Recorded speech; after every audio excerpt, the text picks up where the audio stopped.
Things that you shouldn't block out of your mind, things you shouldn't pretend never occurred, and things you shouldn't be doing in a relationship if you don't want your man to not be in his masculine. These are mistakes, baby. These are things that you shouldn't do. I want to address those with you. I want to talk to you about those. I want to address them because a lot of times I get DMs and I get messages about, well, I want to help him with his finances. I want to give him advice. I want to do this thing. I want to do that thing. I basically want to be his mummy and save him. And I want to implore to you that these 5 things, if you ignore, or if you do for him, or if you pretend are your responsibility, you will be paying the price, my love. You will pay the price because you will be messaging Margarita, and Margarita then can't help you. Margarita then can't help you when you've already pushed him into, not that it's your fault, babe, nothing's your fault, I don't want you to feel badly about it, but you've pushed him into his, listen, men are creatures that can get very comfortable without, if it's easy, they're comfortable. If it's comfortable, they're easy. If it's easy, they're comfortable.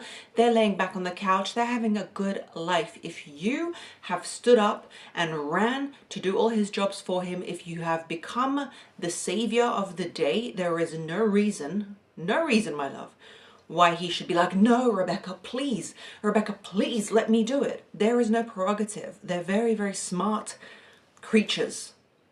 I like men. They're very, very smart. So they will take you up on it. They will be like, you want to work 7 jobs? No problem, baby. I got you. First thing, when dating, do not ignore a man's lack of responsibility. And this is when people say, oh, what's a high value man? What's a high value man? What should I be looking for? Like, how do I know if he's marriage material? How do I know if he's the one? This is the one thing that I go on and on about. How it's exemplified, I'll tell you in a minute, but I always say if he's not sure, then he can miss me with himself because I don't care. If he's not sure, he can be unsure elsewhere. I want a man who's sure about me. And a part of that is a man who takes responsibility. When you are in the haze and in the phase and in the euphoria of first meeting someone, it's a hormonal shift, my love. You are flying through the sky in a cloud of hormones, okay? He is like amazing. He is the best guy ever. I am so obsessed with him. All those things are happening, okay, to you. And you cannot see the ship from the honey.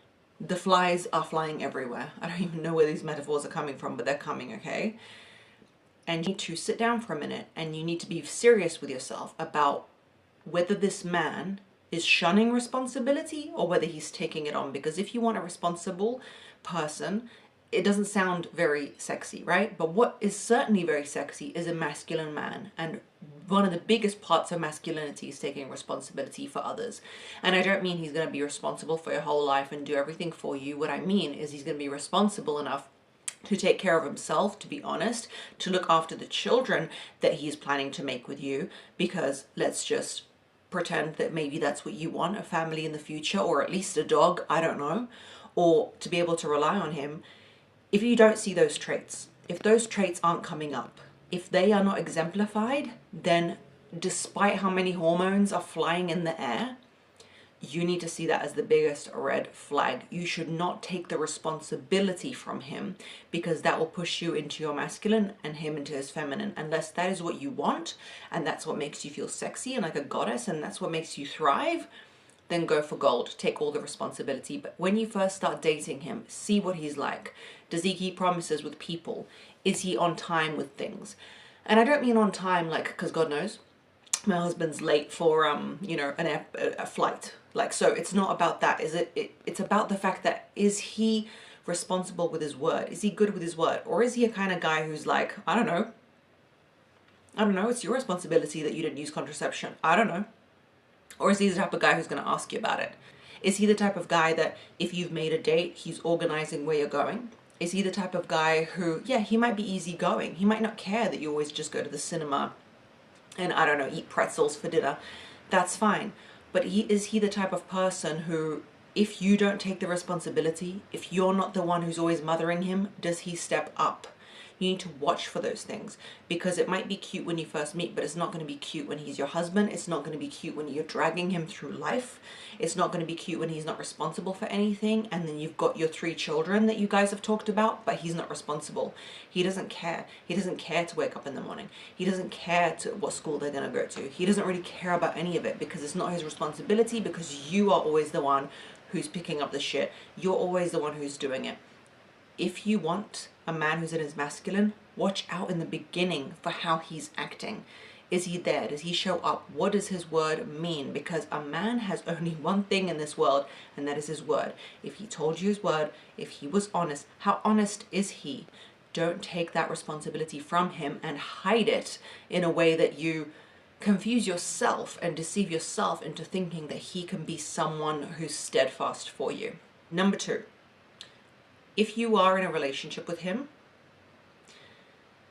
if you are with him and he has lost his job, and this one comes directly from hundreds of DMs I get, don't look for a job for him. Do not become his way out and solution to finding work, to finding employment. And everyone says, oh, it's because he's depressed. He's depressed. He told me he's depressed. He's been lying on my couch for 7 years. He's depressed. That's fine. I am an advocate for mental health. I think it's so highly valuable, hence the self-development videos. But you need to watch out from the cream from the crops. You need to watch out the wolf from the sheep. You need to watch out, because he's not even lying. I'm not saying he's lying, but he might even be deceiving himself.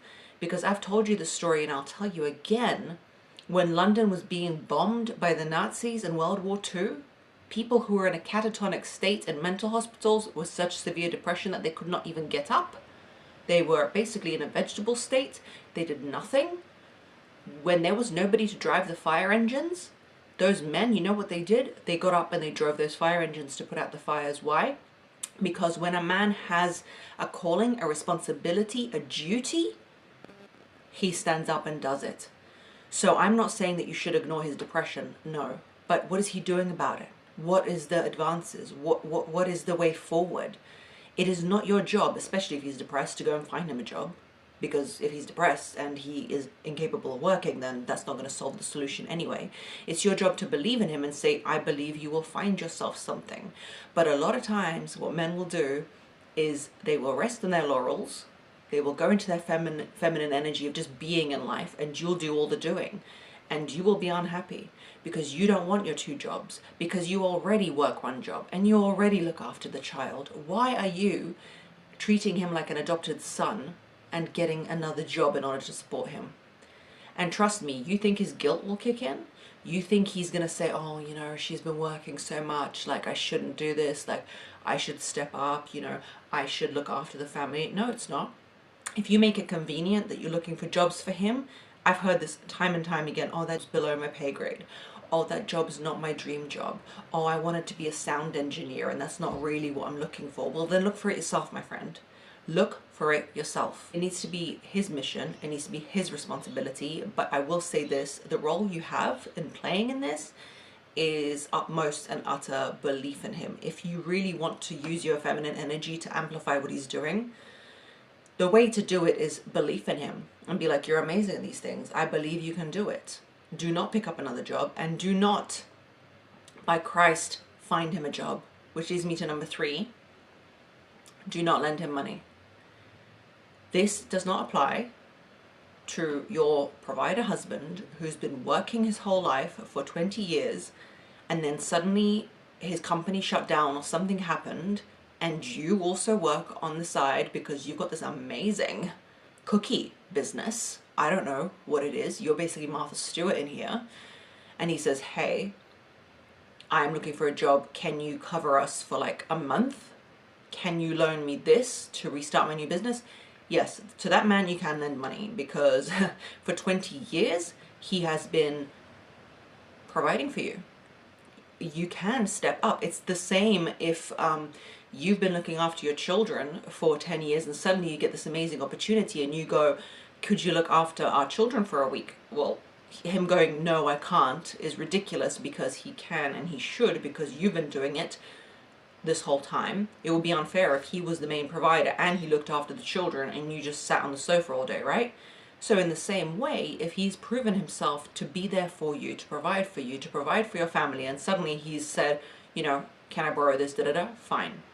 But you should never loan money to a man. And so many women get swindled into this, so many women get confused by this, is there are so many guys who want to be comfortable in life. They will date a girl, they will just find her, and they will ask her for financial help. Do you know how many DMs I get? Oh, at the end of the month, he's always asking me for $500. Why is he asking you for $500 when he could work for Uber Eats? Why is he asking you $500 when your mum raised you and your brother and your sister alone on one salary as a single woman?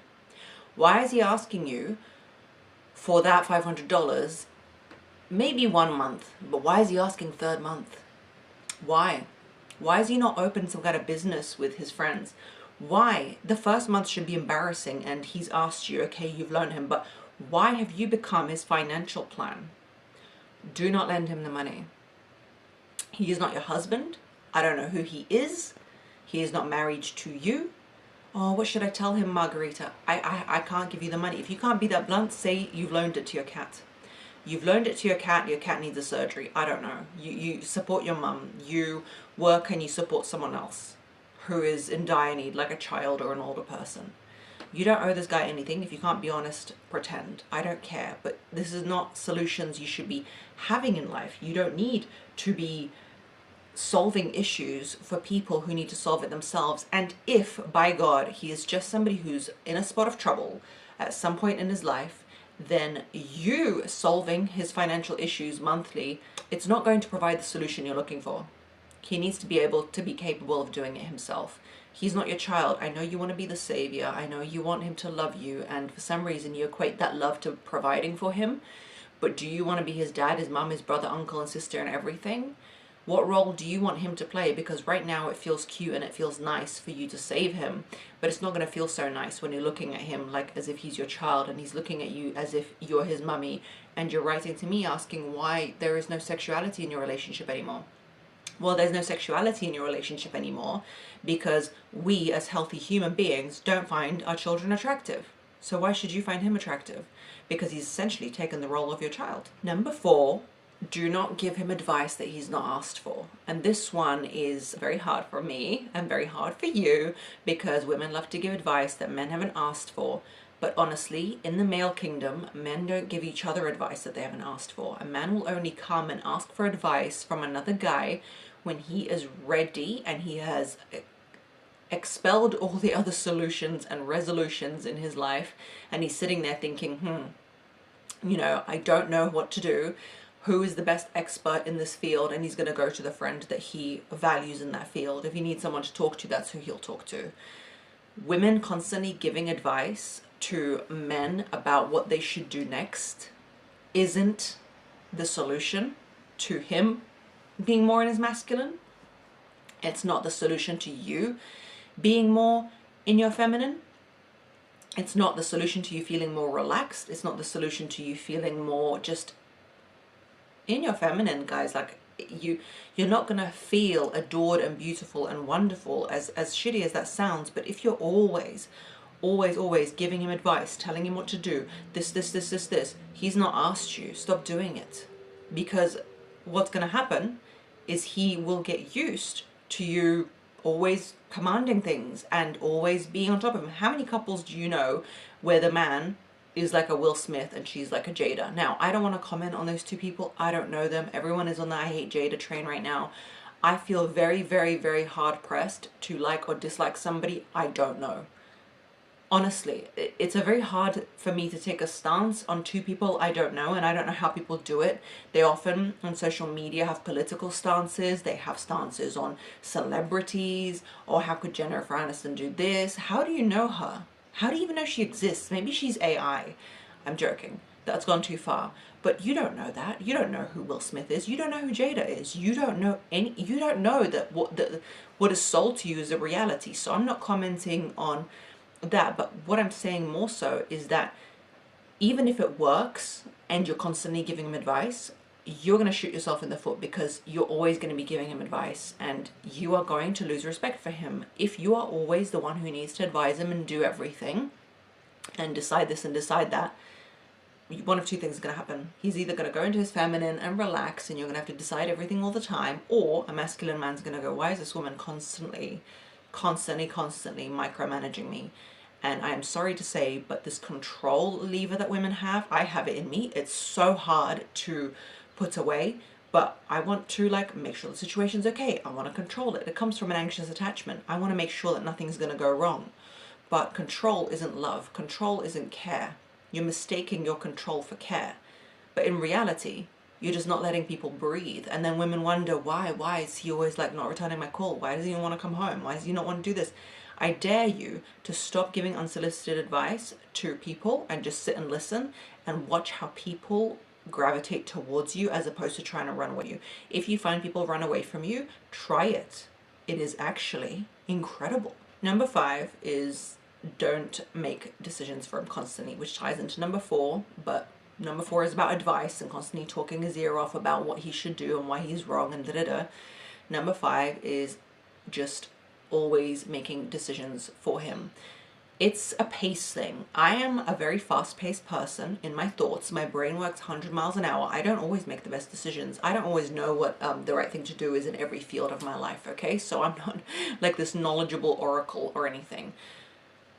But a lot of women will take on the decision-making, the responsibility.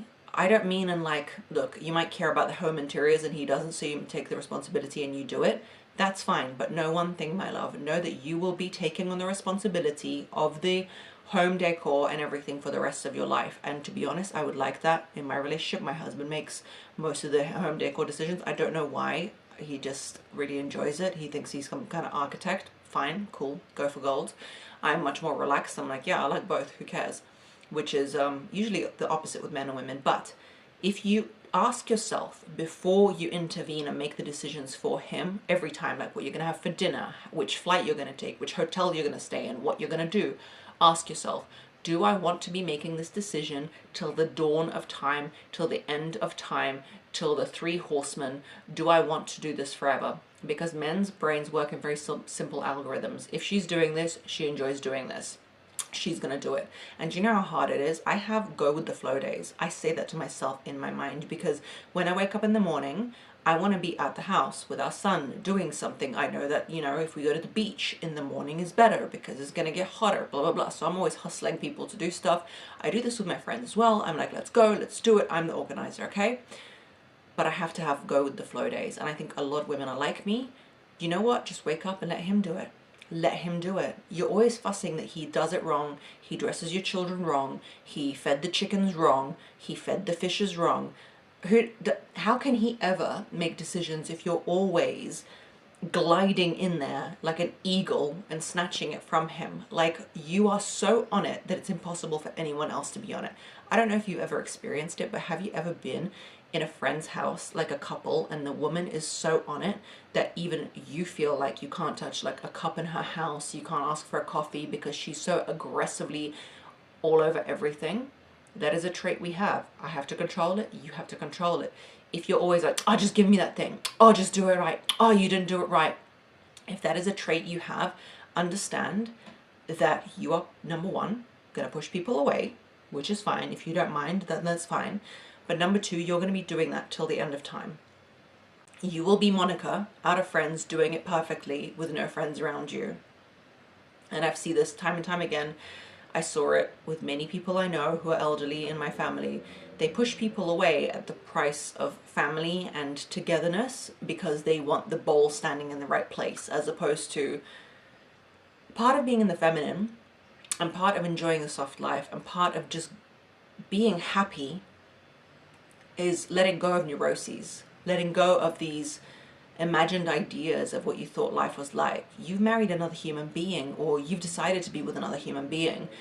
You sometimes have to be at their pace. If you imagine for a second, if you had to go with the flow of his flow, let's just say if you were forced and he was like really fast paced, let's go, go, go, go, go, it would overwhelm you. So let him take charge. Let him decide. Let him get it wrong. Christ, it's okay. You will survive. Let him dress the kids. I see girls go, oh my God, it's obvious. The man dressed the child.